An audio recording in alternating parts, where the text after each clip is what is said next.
Hi friends, my name is Nandita. I am from Andhra Pradesh.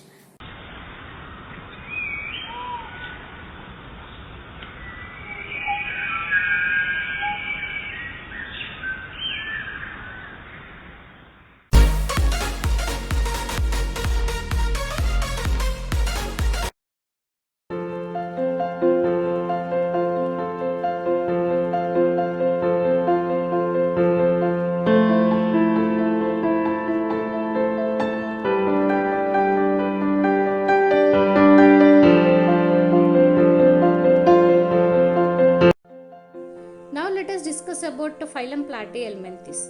The phylum Platyhelminthes are also called as flatworms. In Greek, platy means flat and helminth means worms. The group includes the first simplet triploblastic group of animals. Ziegenberg coined the term Platyhelminthes. They have dorsoventral flattened body. Hence they are called flatworms. It includes about 12,000 species of animals. They have leaf-like or ribbon-like body.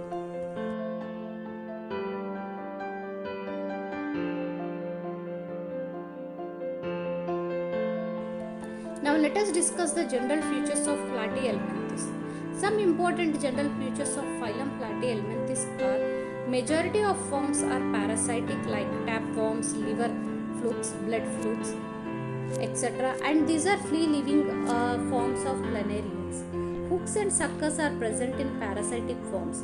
They show organ system grade of body organization. The body cavity is acolomite. The space between the body wall and the body organ is filled by characteristic connective tissue called parenchyma or mesenchyma.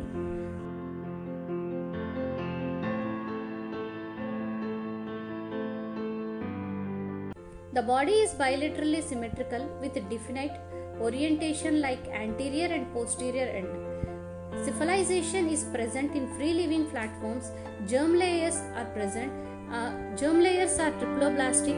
Circulatory and skeletal system are absent in Platyhelminthes.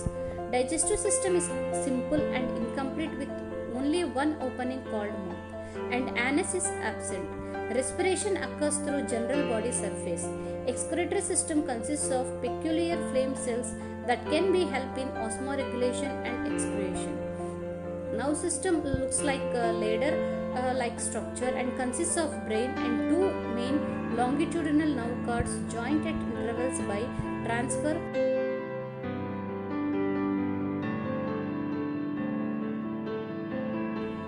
Reproduction in flatworms are hermaphrodite, monoecious or bisexual, having both and female reproductive system. Fertilization often includes one or more larval stages. Some also can be regenerated. Examples of this phylum are Planaria, Taenia, tapeworm, Echinococcus, dogworm. Now let us discuss the classification of Platyhelminthes. Platyhelminthes can be classed as Tubellaria. Most of the tubellarians are free-living, but some of them are ectocommensal or parasitic. The body epidermis is either cellular or syncytial. Segmentation is absent. Digestive system is present except in few. Suckers are absent. Life cycle is simple, and examples of this class are Tugesia, Notoplana. Next, they discuss about class Dermatoda. Echo or endoparasites of vertebrates, commonly called flukes.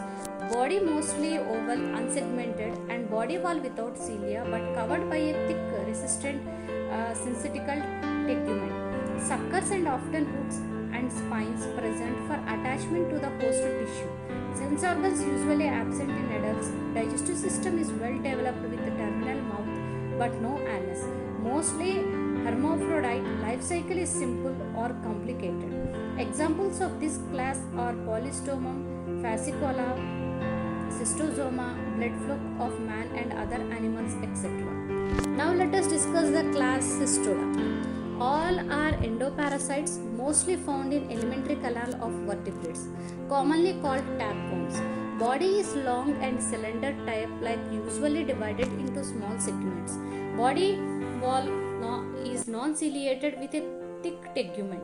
Anterior end with suckers and other attachment organs. No mouth, digestive system is absent.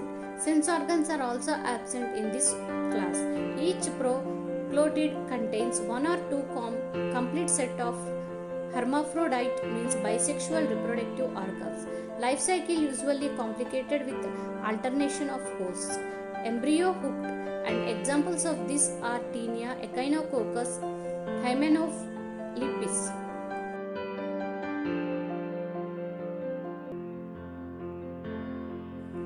Thank you.